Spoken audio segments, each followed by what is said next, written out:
볼스카야 인더스트리로 떠납니다. 수비를 준비하십시오. 영웅을 선택하십시오.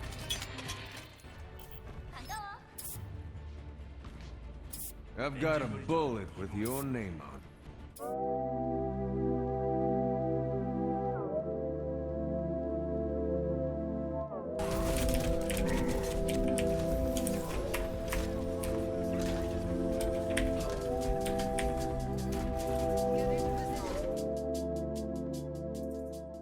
If you told me a few months ago that I was going to end up making a video talking about the top 500 players that fall to master, I would have said, that's a great video idea. Let me write that down right now and make a video about it when I get home.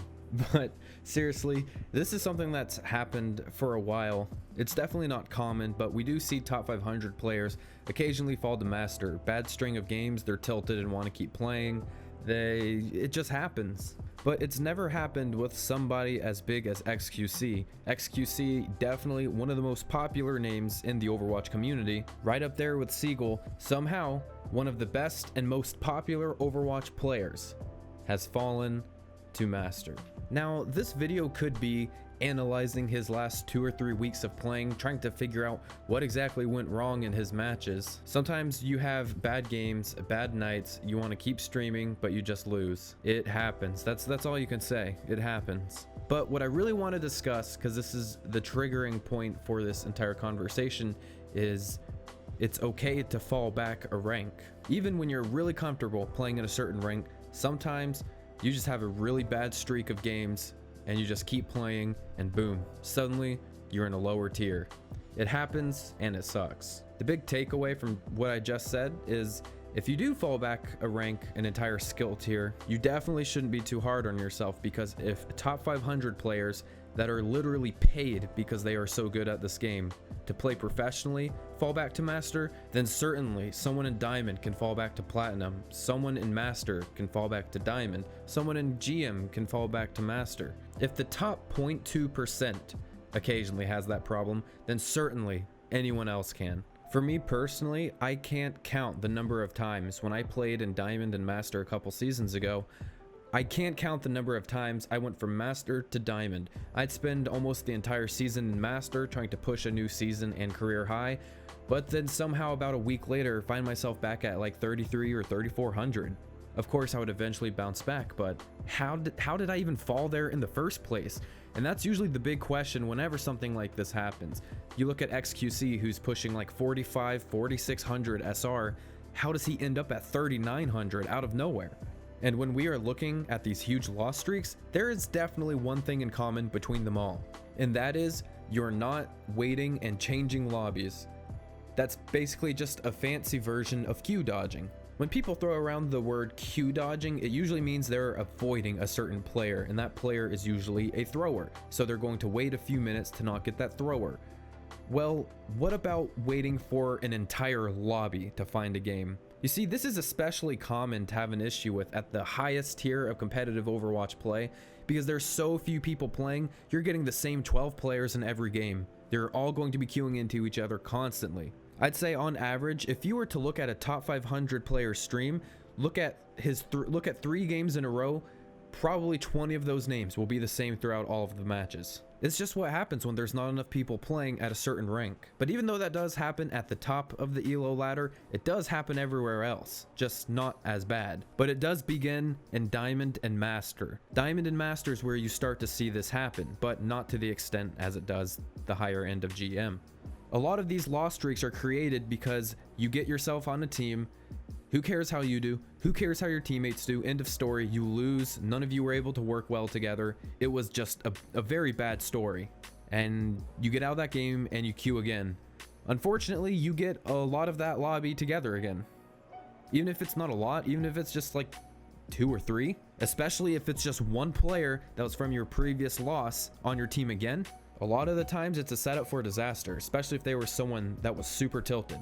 This is why when you start hitting a loss streak, or if you get a really bad loss, just Q dodge an entire lobby. Wait 6 or 7 minutes, go do an arcade game, just Q dodge an entire lobby. Get an entire fresh batch of players.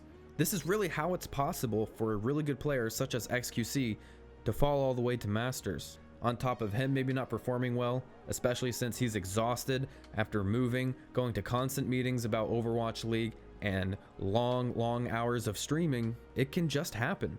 And it's really not a big deal. And I very much feel bad for him, because especially when it's literally your job, his career, what he's worked so incredibly hard for, all of the sudden, he's apparently not good enough. Could be the way he's looking at it, even though it's not true. It's just an unfortunate week or two. I do feel bad because he is very talented, and especially his passion for the community is incredible to watch, and I just love watching him perform on stream. I just want you guys to know, normal people like you and I, not famous celebrities that get paid to play the game, they're so good, people like you and I that just normally play on the ladder, trying to get better, having fun while doing it, it's not a big deal if we fall back in skill tier. If it happens to the best of the best, it can certainly happen frequently to us. I want to thank you guys for sticking around to the end of this video.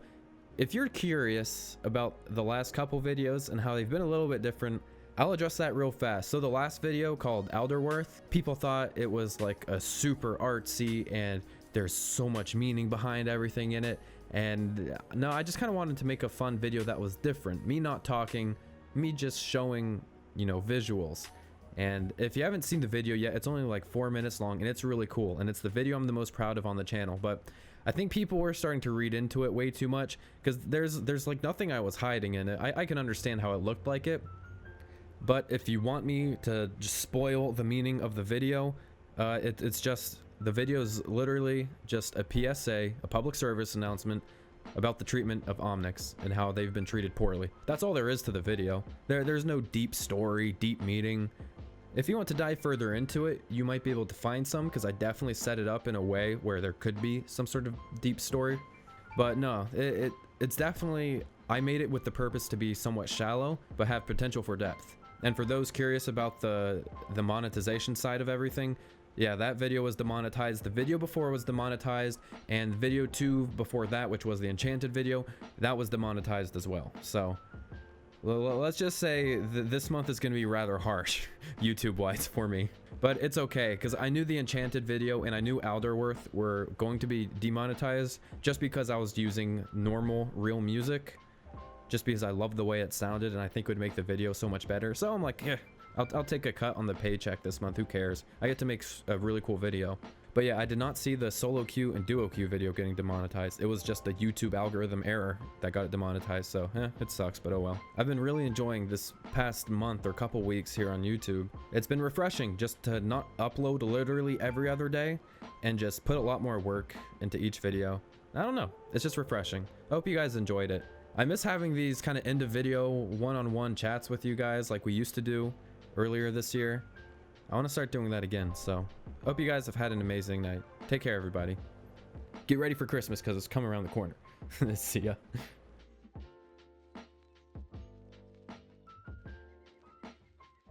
We have a Hanzo, it's doing absolutely nothing. Look at him, he shot 3 hours and it hasn't hit anyone yet.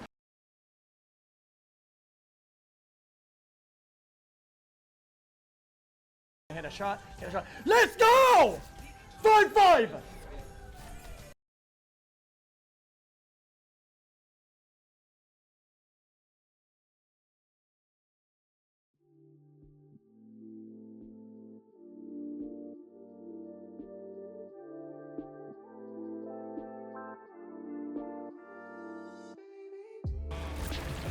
I need help, I need help. I got him.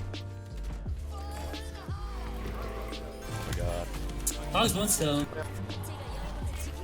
I shot it! Oh my god, it clipped through the wall! Where? Oh my god. Where? Tire clipped through the wall, so I shot it! What? What? Hello? I need an explanation. I don't know what happened. Was there someone behind me?